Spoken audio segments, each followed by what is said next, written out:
distancing myself from anything that seeming cynic. I evicted all my demons, I ain't seen them in a minute. Phone on D in the event they try and kick it. I ain't messing with a pessimist, I get that noise and flip it. Keeping up composure cause it's crucial. Tossing everything away unless that thing is useful. Pocket watching people, all these people getting used to it. Bumping blues and burning all my blues over my Bluetooth. So welcome back to another episode of the Culture Connectors podcast. We're your hosts, Kayande, Pablo. And today we have two special guests. We have Manny and we have Garon, both photographers of excellent caliber, more so from Pablo's network. But I'll let Pablo start off the podcast today since it's his network. That you know me, always carrying the team. Team on his back always. We got Fordham Prep's very own Manny and Garon, a longtime friend and old boss of mine. So now I get to boss him around. Wow. But we'll start off with the obvious question that the fans want to know is, how did both of you respectively get into photography? Now Garon's a little bit farther along, so that's why I wanted to have this dichotomy of someone who's Manny's like intermediate. He's not a beginner, and then someone who's a little bit more into the profession. So whoever wants to go first, how did you get into photography? What's your why in photography? So hey everyone, before we dive into today's episode, I wanted to take a quick moment to talk about something important, our eyes, and specifically the hidden danger they face every day in the form of blue light. From our phones and laptops to tablets and TVs, we're constantly bombarded with blue light emissions. Now, while some blue light is natural and essential, the excessive amounts we're exposed to can wreak havoc on our sleep, focus, and even long-term health. Think interrupted sleep, digital eye strain, and headaches. Not exactly the recipe for a productive and healthy life. But there's good news. Today's sponsor, Spectra 479 blue light glasses, offer a simple and stylish solution to protect your eyes from the harmful effect of blue light. Their glasses use innovative lens technology to filter out harmful blue light rays while still allowing beneficial light to pass through. Plus, they come in a variety of sleek and stylish designs, so you can look good while you protect your eyes. And guess what? Just for our awesome listeners, Spectra is offering a special discount code. Use the code CCPOD at checkout to get 15% off your entire purchase. Let's get back into the podcast. Okay. I guess I started like later on. So I started photography like 2020. And I guess during that time, like, with lockdowns and everything, everyone really had, their hobbies and things that, because everyone had time, And for me, I really got into just randomly, I got into like photography YouTube.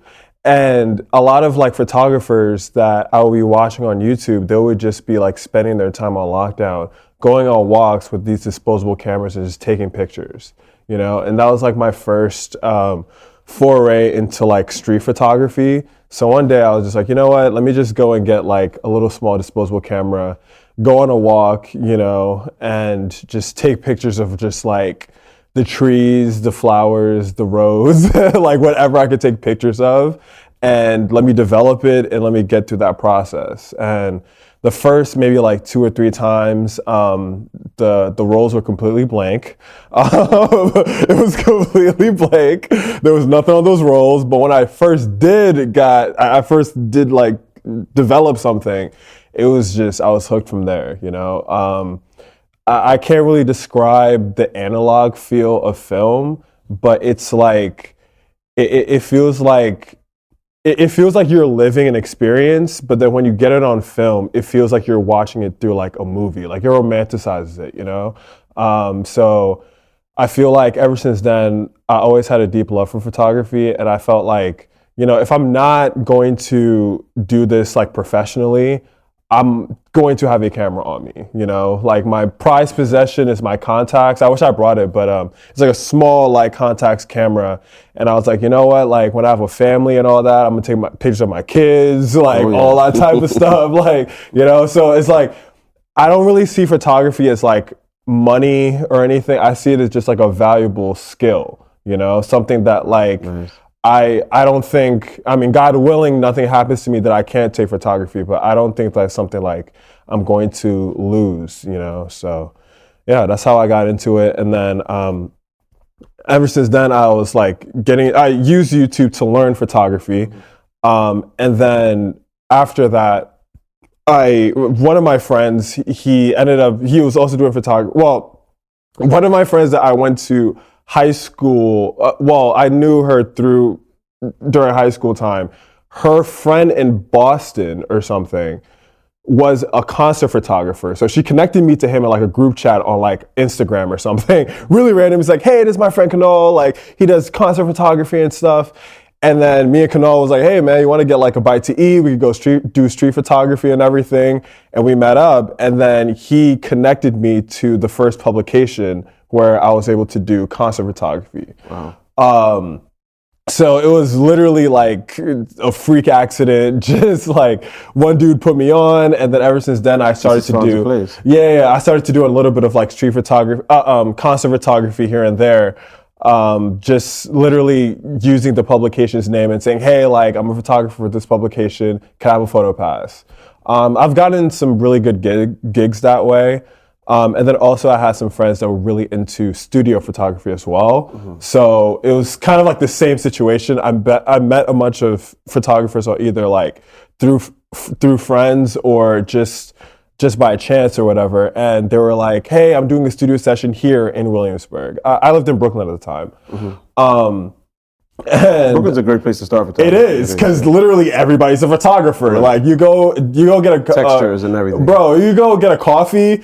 Chances are that barista is a photographer. Okay, like it's crazy. But yeah, they were just like, "Hey, I'm doing a film shoot. You want to come with us?" And I was like, "All right, cool." You know, and that's how I got to do studio stuff. And then I started learning about a lot of the little things like peer space, right? Like how to find a studio, how much time a studio session should last, right? Because in my mind, I was like, oh, an hour? That's so much time. You know, I can do this shit in an hour. Then I'm like, nah, like you have to do it like 3 minimum, you know? Right.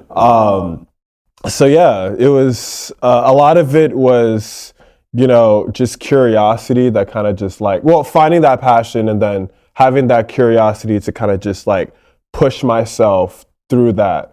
And then finding people along the way to like either put me in certain opportunities or certain spaces for me to kind of like thrive. I met, we were talking about Arden off mic. Shout out Arden. Shout out Arden. Shout out Arden, yeah, Forsyth. He is one of those people that, again, like I met him through another friend of ours, Nico.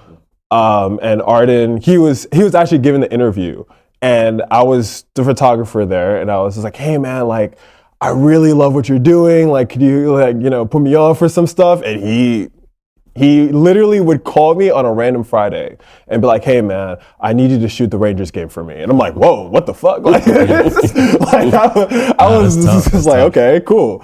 You know, yeah, when Arden calls, it's very spontaneous, but he's one of those people that literally like, we just built a bond, and he just stood in my corner and always put me in amazing opportunities and stuff. So that's really my story till now. All right, that's quite an intro. I mean, we're gonna have a really long episode. So I appreciate it. I gotta get myself together. I'm rambling, by the way. No. I gotta get myself together with this guy. I know this is a pod, but cut me off my talking. We'll wave a hand or something so you can see me. But yeah, all right. So Garon, you know, what's your start? And please don't feel, you know, ramble on as much as yeah, I have to ramble more than he did. I'll start out by saying that's one of the most interesting things that I've heard in a long time, listening to your story. And I'm not just saying that because we got cameras pointing at us. I'm trying to remember it, nothing like that. The reason why it's interesting to me, first of all, let me just shake your hand, because we met today. Facts. Right? But your story is such a reflection of my own. So I start by saying I started photography in 2020. I don't want to. It's gonna sound like I'm repeating everything after him. That's why I'm over here like that's crazy. I started photography in 2020. I got my first camera body in I want to say March of 2019, and you know Daryl. Yeah. Daryl gave me my first camera. Wow. Okay. You know, he was at work. I used to always just go to the park and with my phone and take pictures. Photography came to me from God, I believe, because everyone was always handing me their phone. Hey, can you take us a photo? And I'm like, you know, this guy knows the angles, and I'm like, all right, cool. So when I received my first camera, from a coworker of mine. He said, you have this camera at home. Do you want it? And I'm like, not really, but I'll take it. Took the camera and I brought it home. This is again March of 2019. Fooled around with it a little bit. I put it down because now it's like an extra step. I would take a picture with my phone, and I would just have the photo. But now I got to get this memory card. I got to put it on the computer. And I had a really old MacBook Pro that came from I don't even know where. But this thing was so slow, it would take overnight for me to get the images off the card onto the computer. Then I would process them the next day, and then repeat that process. So it was like this is just another step I don't really need. You know what I'm saying? And I went to Jamaica with my family. I'm Jamaican. I went to Jamaica with my family, and I brought the camera. I was like, give it another whack. This is now June, so we fast forward into June. And I was like, let me just bring the camera with me. I had a Canon T3, and brought it with me, and I'm taking photos. And I think to this day, one of the photos that I took was of a mango, and I think I'm still very impressed by that photo. The settings were completely wrong, the lighting was wrong, but I'm still just like, this was like a ha-ha moment for me. I was like, oh man, this is dope. And then my grandfather said, how long have you been doing this? In this voice, how long you been doing this? And then I said, recently I started, picking it up. And he said, keep doing it. And that kind of, it's like a movie scene that just echoed in my head. Yeah. And I was like, I come back and of course, fiddle with it. Same place you went to. We went to the same college, YouTube University. Yeah. Kind of just went in there and, just did my research, kind of started figuring out what the f-stop was, what the ISO was, what this was. Then I went into a restaurant one day to buy some food. And the restaurant, the chef was like, you always come here with that camera, man. I have another one at home I'm not using if you want it. And I was like, again, just if you pay attention, this kept happening. Do you want it? So that was the second time, and I'm like, where did I hear this before? I saw this movie before. So I was like, sure. He brought it in. He gave it to me. No memory card, no battery, no charger, no nothing. I left the restaurant. I was hungry. I went straight to Best Buy. And I bought a charger and I bought a battery, and I went home and messed with it. And I ended up giving him like $400 for it. He was going on vacation. I gave him like $400 so he can buy his plane ticket. And I was just like, it was worth more than that. But he was just like, just give me whatever. And I was like, all right, cool. From there, my sister eventually introduced me to a now partner and now longtime friend of mine, Kellan, who was way more experienced at the time, but learned so much through teaching me. And kind of put me onto so much different things. And we actually are now partnered in the space that we sit in now. And we met other creatives through that process. I also met my wife through that process. And there's so much more to the story, but I really feel like this craft was sent to me. This is something, I went to Lehman College and I did my parents went to I did oh nice, right? Yeah. Nice. He just aged me. I went to Lehman College and I did an internship they did news out of that college. They had a news studio in there. So I used to pop my head in there. I see these big cameras, big lenses. Ain't got no interest. The gym I used to go to. They had a free weight gym in that college as well. And so I used to pass the film studio to go to the free weight gym, and so I used to see it, and it never hit me. Never hit me. And so when these things started happening, I'm like, it's like yelling your name, stop ignoring it. And so fast forward to now a little bit, 2 studios later, again, a wife out of it all, and so many, team members and so many clients. We have this location here, we have another location in Norwalk, and photography is not going anywhere. It's just one of those things for me. It's just not. Like you said, it's not for money. I heard something that says find something that you would do for free, and then you find a way to make money off of it, and you'll never work a day. So I haven't worked a day. I just been any work that I've done is on myself, communicating with clients, making sure that I update my calendar, make sure I update my wife that I'm having a session, and she's like, "Oh, where you going?" So any work that I have to do is on myself, but in terms of photography, it's definitely here to stay. Yeah, and I think one thing I'm beginning to learn is that being a photographer, like just taking good photos, is like the last thing you need to be like you have to be good at taking photos, but that's like the last thing you have to be like really, really good at, you know? You have to be a people person. You have to be able to like schedule things. You have to be able to like know who to contact for what thing, be a connector. Like there's so many different skills that you have to come before that, you know. Correct. And then I feel like through your story, like there's like a very big business acumen as well that you're showing. That to be able to have two different studios, you know, because like photographers, that a lot of photographers own studios, but that's like a huge burden on the business side, in addition to like you doing all of your creative pursuits as well, you know? 100%. Yeah, it's a beautiful profession. I've seen photography, so I have a day job, right? And I'm actually a programmer, right?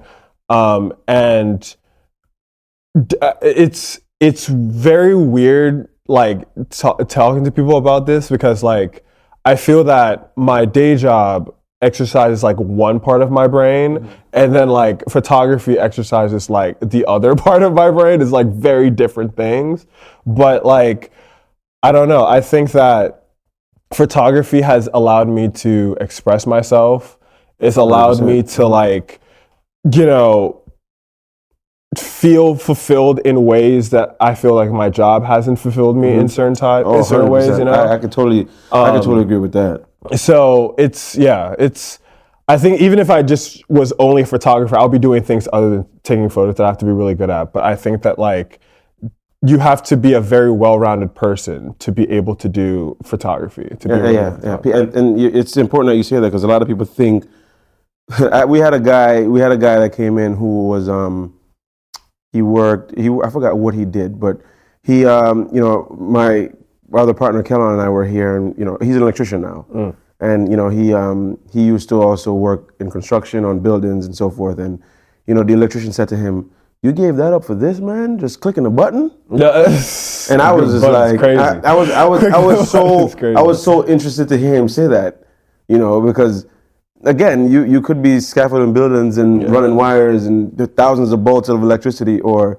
you could be tapping into your creativity. Like you said, if you don't, your day job exercises this part of your brain. But if you leave this part dwindled, it's such a, I don't even know what to call it. It's You're such giving yourself a disservice. Oh, 100%. And also, there's so much. I said that those two things are very different, but there's so many similarities as well. Like, as a consultant, like I was working in teams, I was building things, and I was writing code, and then like consulting with other people, and doing like working in a team and building towards a product. And that reminds me a lot of a studio session, because in a lot of studio sessions that I've been in, like I have I'm there with maybe like 2 or 3 people, and we're all like setting up lighting. And I remember there was this one video session. This might have been either my first one or my second one I ever did. But there's this guy, his name is Sam, shout out Sam. He's done studio lighting for like, and as a hobby for, I think he said like over 5 years or something. And I think he's like a graphic designer or something like that. Like he doesn't do studio stuff as his job, but like he came in with like different types of lighting and stuff. And I'm doing the studio session, and this is the first time I've ever done this. So I only know how to like press the button. And I'm just like, yo, Sam, like, can you just like move, like, how do I get this shot? Like, I literally made like a little bit of a mood board for the studio shoot. And I'm like, dude, like, look at how like the lighting falls here. Like, how do I even do this? Because I have no idea how light configurations work, you know? And he's just like manning the point, doing all of that stuff. So, I mean, yeah, I think that it's insane it's insane that phrase, like press a button, because it's just, you have to do so much more. So many things. Many more.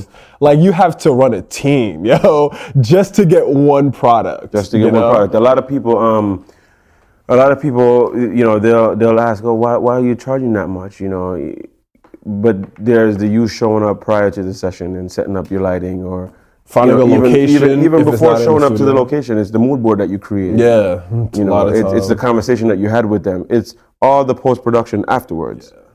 You know, we do a lot of wedding photography, and sometimes people question it, and it's like, I got to get event insurance. I have to get. There's so many moving parts that it doesn't make any sense to talk to you about as a consumer. Yeah. You know? I get anxiety whenever I hear about wedding photography. I've done a couple engagements and stuff, but like I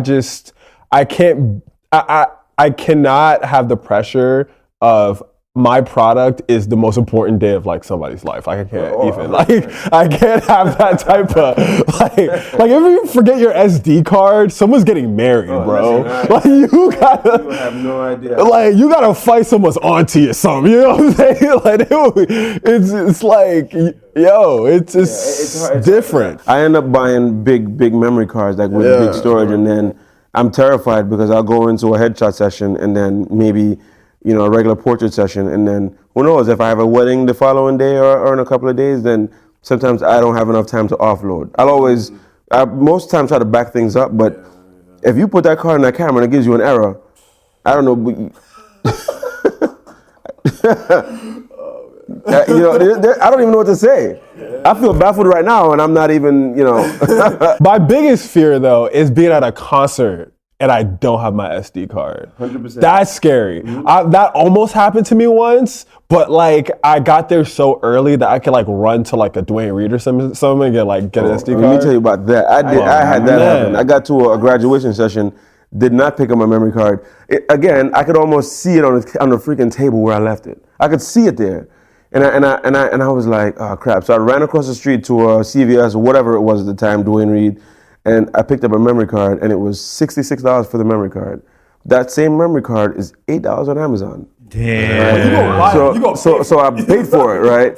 And at the time, that was very early on. I would think I was probably charging $100 for the shoot. Yeah. So they go $66 into a memory card that I don't need. That's really slow. That's actually a bad memory card. And here's what I did afterwards. I went on Amazon and I bought the memory card for $8, thinking I could return that one to CVS. Yeah. When I went back, the barcode was different. So now I'm 66 plus 8. I'm the whole shoot into memory cards. I'm like, you know what? I just caught the loss. I was like, forget it. Let me just get the smile with the whatever. It was my fault. I had to eat it. You know, I get home and the memory card is sitting right there. I'm like, this, like, bastard. Yeah, man. And it's like so bad because I'll be like editing. It'll be times when I'm doing like back-to-back stuff. So I'll have like a little like thing that I plug my SD card into.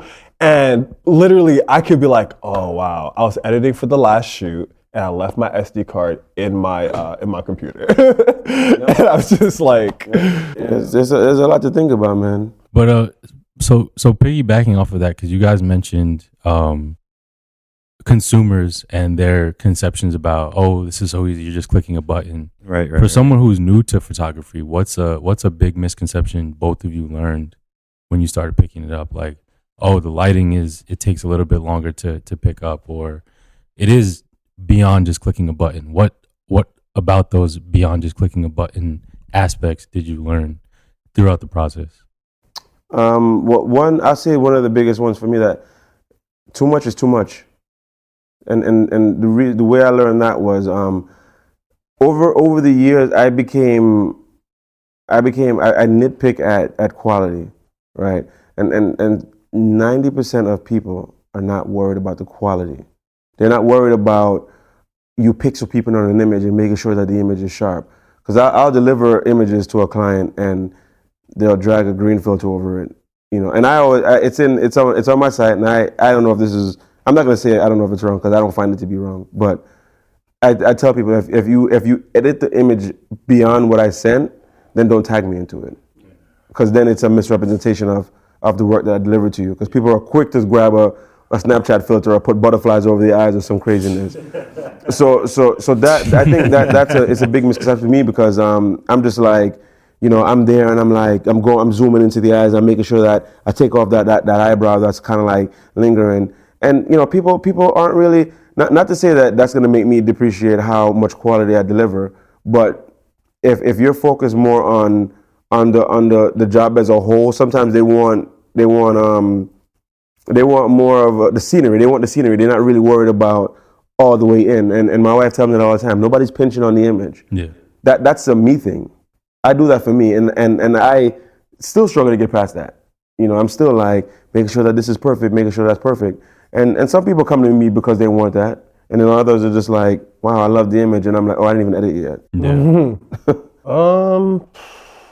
That's a good one.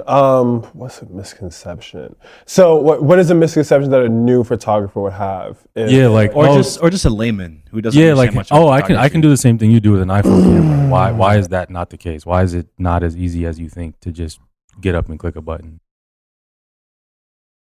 I think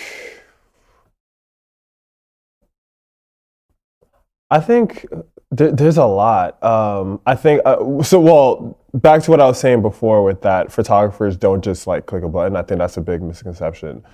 I think another is that I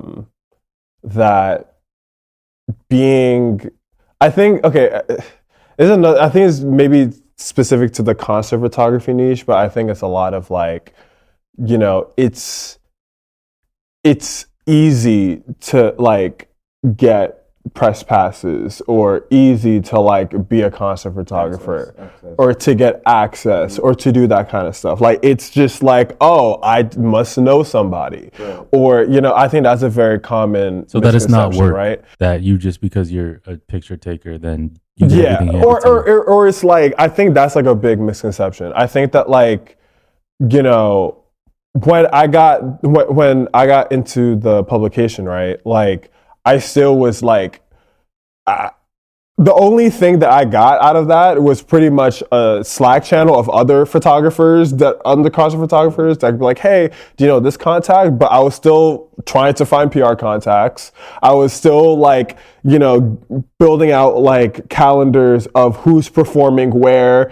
at what venues, because I was like, oh, okay, I think I can get into like Sony Hall because I've done there a couple of times. So like, let me see all the people who are doing at Sony Hall. And then me trying to like contact the PR contact for Sony Hall or doing that. Like it's a lot of that type of work. And I think the misconception is like, oh, you know, if somebody can like put me on, I can then parlay that to become like a concert photographer, I can do that. Right. But I think like a lot of like a really underrated quality of a photographer is like, you just gotta have a certain level of like tenacity to be able to just keep just being a pest, like being persistent, you know, right. Especially in a field like concert photography where you have so many people, like a lot of people do concert photography. I remember I was at, what was the venue? Elsewhere. I was at Elsewhere, right? The top roof, the rooftop. And I saw like maybe 2 or 3 people with like big ass cameras in the crowd just taking pictures, and I'm like, oh shit, that's like me, right? Like that's, you know, but it's like crazy because it's like it's really like a thing that a lot of people are just, you know, a lot of music fans who just don't even want to be paid out of it. They just want to just go to concerts and take pictures. That's such a fun thing to do, you know. It's such a fun combo. So yeah, I think to be a very successful photographer, I think you have to have like, I mean, grit. You have to have grit, you have to have tenacity, you have to be persistent, and you also have to be very patient and like understand that like any type of goals when it comes to just creative goals in general, it takes a lot of time. Most definitely. It takes a lot of 10,000 time. hours. Like it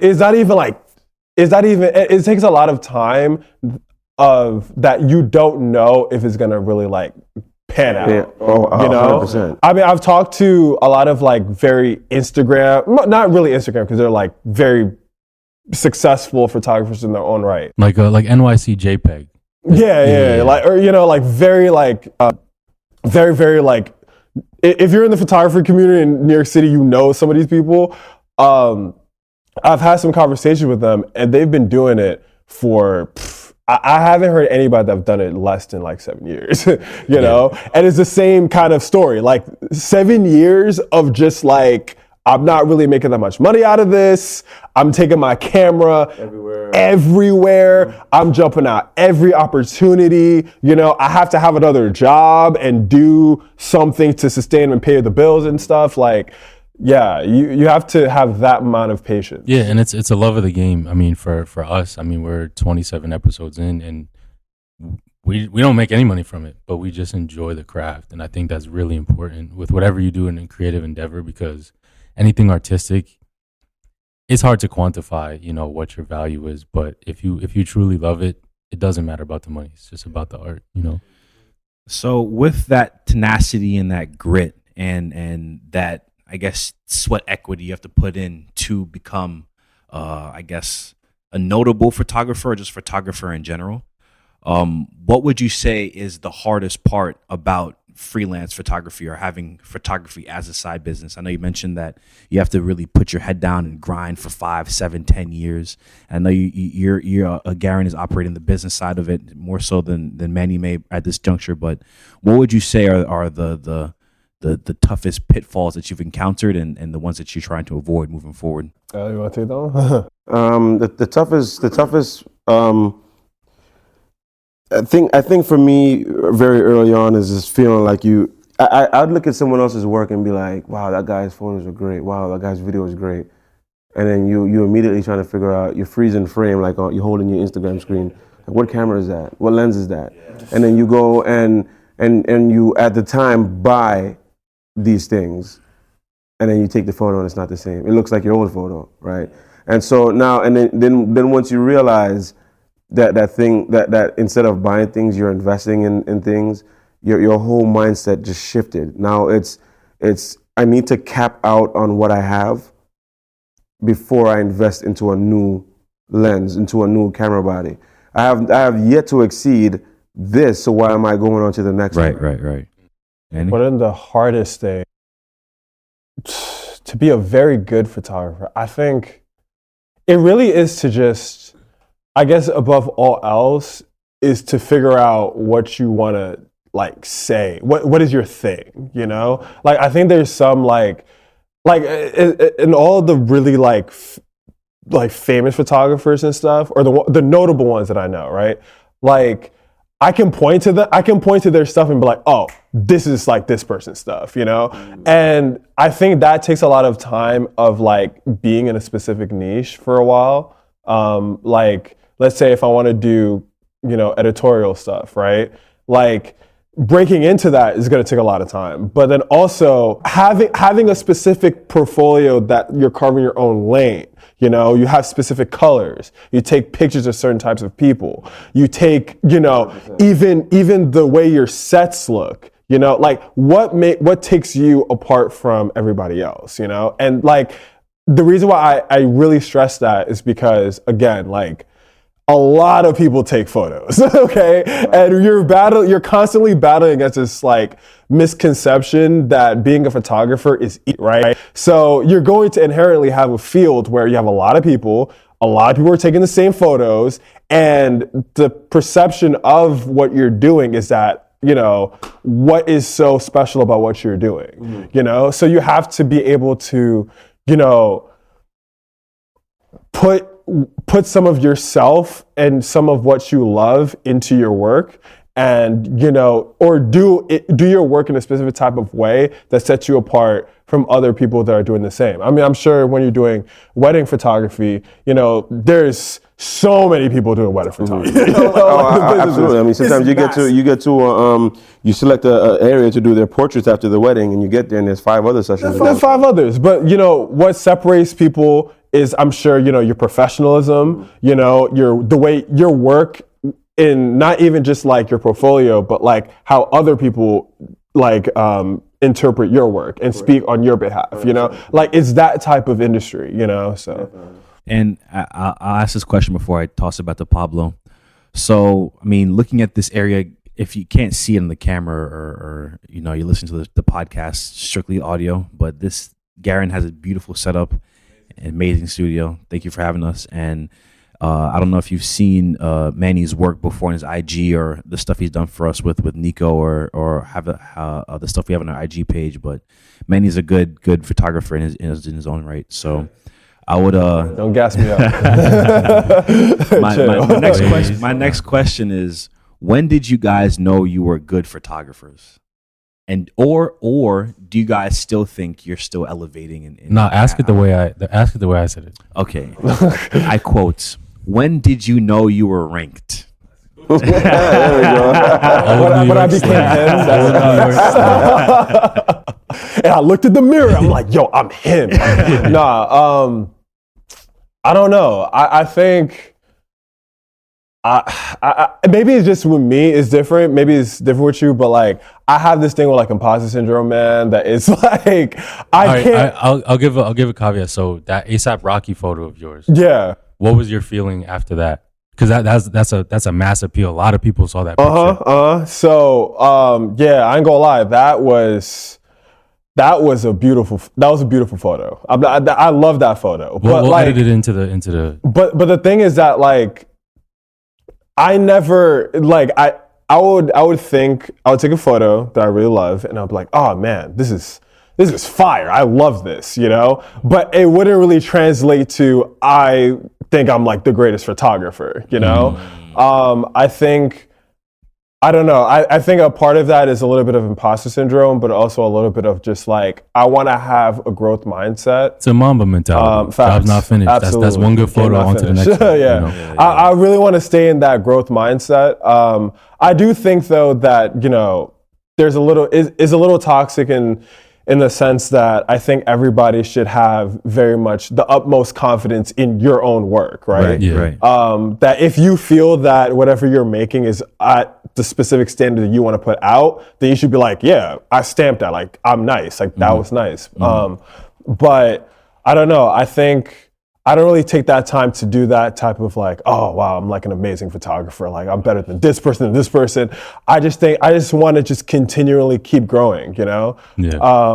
I don't want to think that I'm like this God tier, you know, photographer, and then when an actual God tier photographer pulls up, and then I'm just like, oh, shit, you know, I don't really run into that, you know. I want to be a work in progress because I don't know everything. And honestly, what's up? You don't feel like you're Yonko level. Yeah, no, I really don't feel like I'm Yonko level. And you know what's crazy? Luffy gonna be Luffy Yonko level, but he, you know. Yeah, he's still gotta learn. He hasn't fought Shanks yet. Yeah, this levels. It's crazy. Listen, what about you, Garon? I'm you know, just like you guys were saying, I keep myself in a position where I can always be a sponge and always just learn. It's to be that part of it is difficult for me not to do because I'm always just like I gotta figure out. One thing that I relate to is and this is gonna sound a little strange probably, but Mariah Carey's "All I Want for Christmas." Just think about that song. Mm-hmm. That song is future proofed. It is never going away. Yeah. Macy buys that song every year. Yeah. And so for me, I'm just like, how am I gonna keep future proof for myself? How am I gonna create memories that last? One of the moments that made me feel like I can really do this, I was at an event as a second shooter. I wasn't even getting paid. I just brought my camera. I mean, I was on the toilet with this thing. This thing was everywhere with me, right? So I brought the camera with me, and you know, there was a woman who I don't know if it was her event till this day, you know, and she walked over and I saw her like walking pretty rapidly. I was like, where's she going? I was like, first thing you think is world star, like where's she about to go, right? I put the camera up and I took a photo of her hugging some dude. And when I delivered the photo to the guy that was working, and he sent it to her, and she called him and was like, who took that photo? And she called me, and she expressed so much gratitude because she said that her son lives on the other side of the country, and she hadn't seen him in however long she had said. I don't want to even call a number, but it was something over 10 years. And so she's like, you know, she cried in the photo. I took like maybe like 20 photos because I just held on to the button. And at that moment, I was just like, photography is about freezing time. Yeah. Through this camera, and God, I'm granted the permission to freeze time so that you can hold on to this moment. And so that's why I was like, maybe I can do this. You know, and then, like you said, you start working into creating your own picture style. That way, when somebody sees your image, they're like, all right, yeah. Because I look at a lot of photographers' work, you know, and I'm like, as soon as you swipe on Instagram and you see it, you're like, like it, because I'm like, I'm not even gonna look at the username. I know who it is. And so I think I still want that for my images. Other people may look at an image and know that it's mine. But I again, like most other photographers, like the guys that I admire, they're always admiring someone else. So, keeping yourself in that position to keep learning is definitely a thing for me. And I wanted to just add another thing, especially about a lot of the photographers that I admire. I didn't really have the best way of articulating this, but especially there's this one photographer, man. His name is AP the Angel, yo. He is an insane photographer. He shoots like color too, but he has a lot of black and white film, like black and white photography. This guy, I've never seen a portfolio of black and white photos that I was like, this is some of the best shit. Like it is. I'm gonna get y'all demonetized. But it's like it's cinematic level. It's cinematic level. And the craziest part is that like, he will go to like small bars like NYC and stuff, right? He'll be at like Ray's a lot. And I've been to Ray's and I'm like, damn, like the lighting here is so low and it's so like hard to shoot in here, but he gets like perfect shots. Mm-hmm. And he's been shooting for like so long. Like I want to say like over seven some years or something, but like he, the way that he's able to just like use black and white, and he would have like half of people's faces completely covered in darkness, right? And having the brightness be like very, very low, but just seeing like the silhouettes and stuff, like he would be taking such insane shots in like insanely low light areas, just having that level, just so I think that I'm saying all that to say is like, I want to be at a level where no matter what the setting, no matter what the conditions are, no matter if there's lights or if there's not, I'm able to do or tell whatever I want to tell, or express myself any way that I want to, And like bringing up that AP example, like he's able to express himself through his work no matter what the condition is. And I think that's a mark of a great photographer. Like that's how you future-proof your work. If you have the skills to be able to shoot no matter what and express yourself no matter what, and have the people who are receiving your images to be like, whoa, every single time, and feel like they're in some type of like noir movie. I mean, you're God tier, man. Like you're God tier. So I'm working towards that. That's incredible. And then I don't know if you both touched upon it. So what are your specializations? What kind of photography do both of you specialize in, would you say? Because you talked about a lot of different spheres, but what is your bread and butter? What is your favorite? What is I love I 100% love, I'm not even sure what to call it. I love portrait photography the most, but I'm not, aside from having two studios, I absolutely love to include the environment.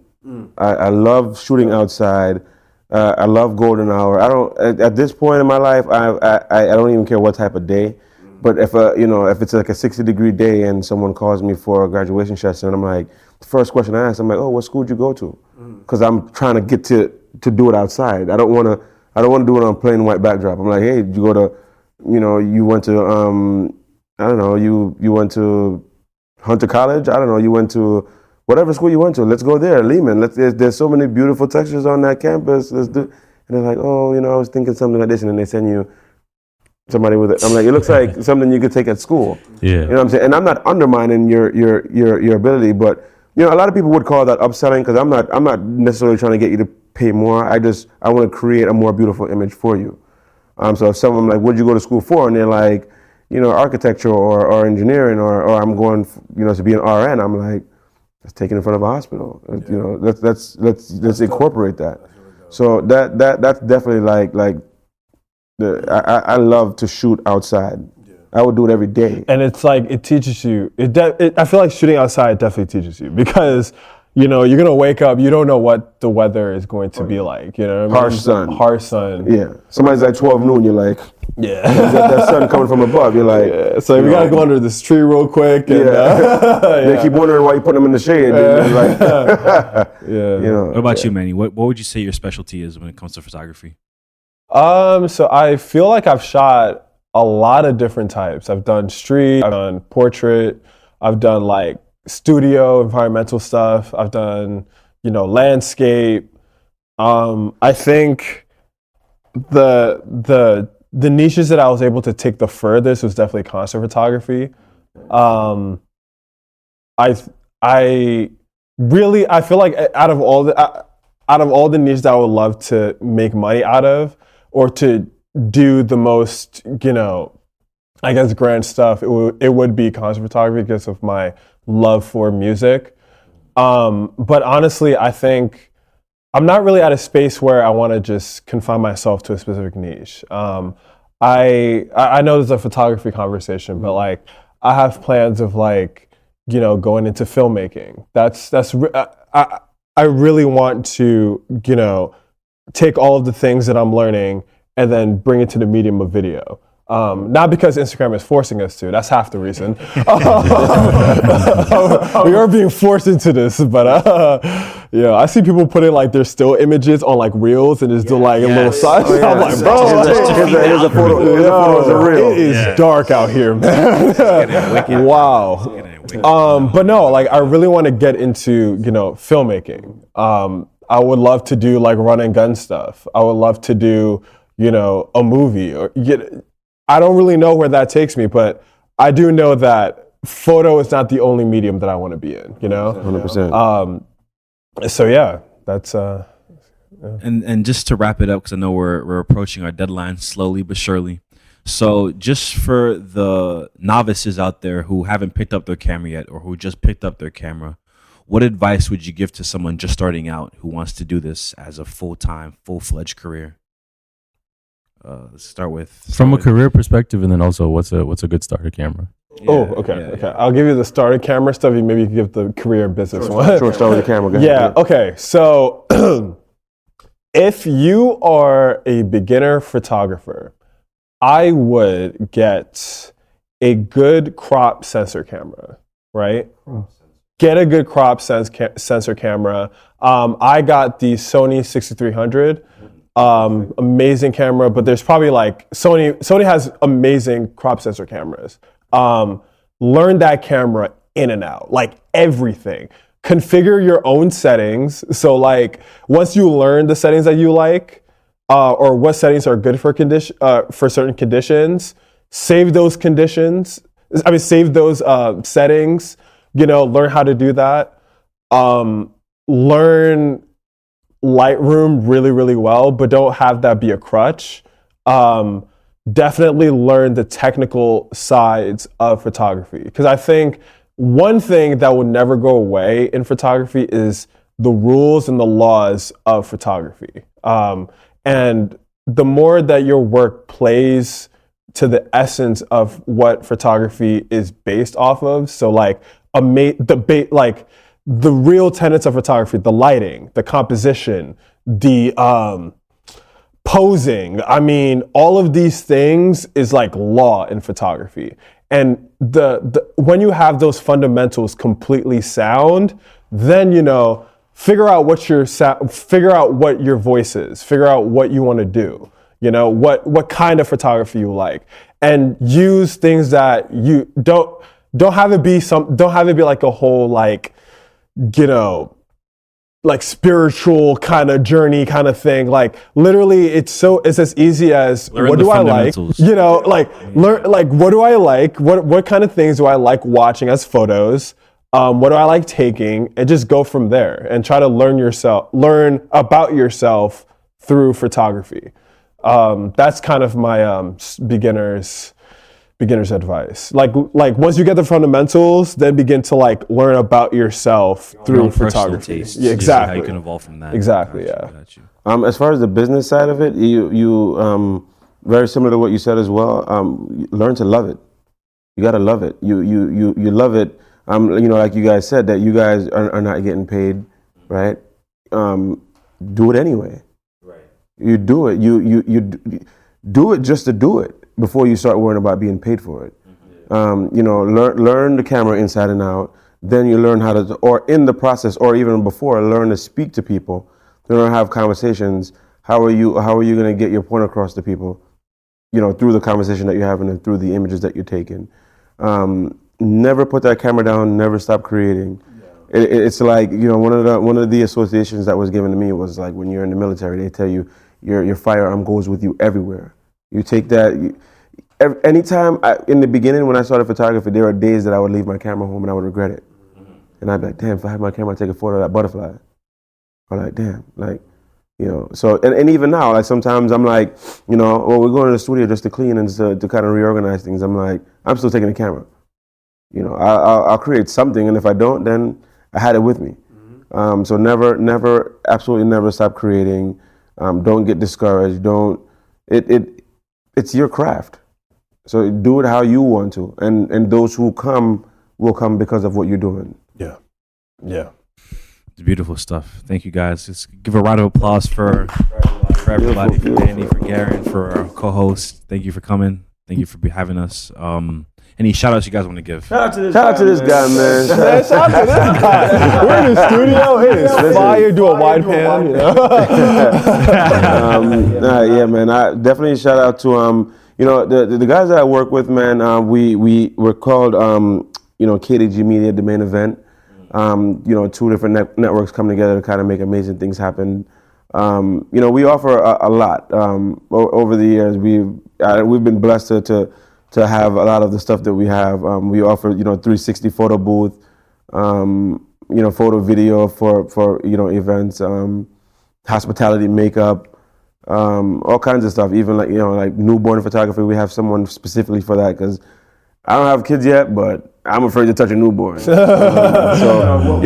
of the things that we do really well is to bring in parts that you're looking to get into film. I need to keep you in my circle because that's somewhere I lack. It's not like you can't surround yourself with other fantastic photographers. I don't mind being around those guys, but I'm more to fill my void. Before I overcompensate in an area that already exists. Absolutely, yeah.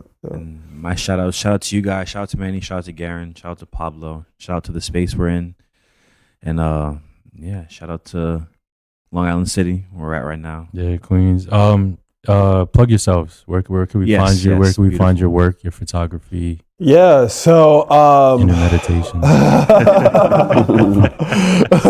Please like and subscribe. So my Instagram is Yamoa 35 millimeters. So Yamoa YAMOAH 35 mm. Perfect. Well, my Instagram is justmyperspective_. That's it. Just my perspective, just like it sounds. So. All right, perfect. I'll plug everything. Everything will be spelled correctly for the illiterate folk. But this has been another episode of the Culture Connectors. We hope everyone stays safe, and we'll see you soon. Peace. Cool, man. Oh yeah. Distancing myself from anything that seems cynic. I evicted all my demons, I ain't seen them in a minute. Phone on D in the event they try and kick it. I ain't messing with a pessimist, I get that noise and flip it. Keeping up composure cause it's crucial. Tossing everything away unless that thing is useful. Pocket watching people, all these people getting used to it. Bumping blues and burning all my blues over my Bluetooth.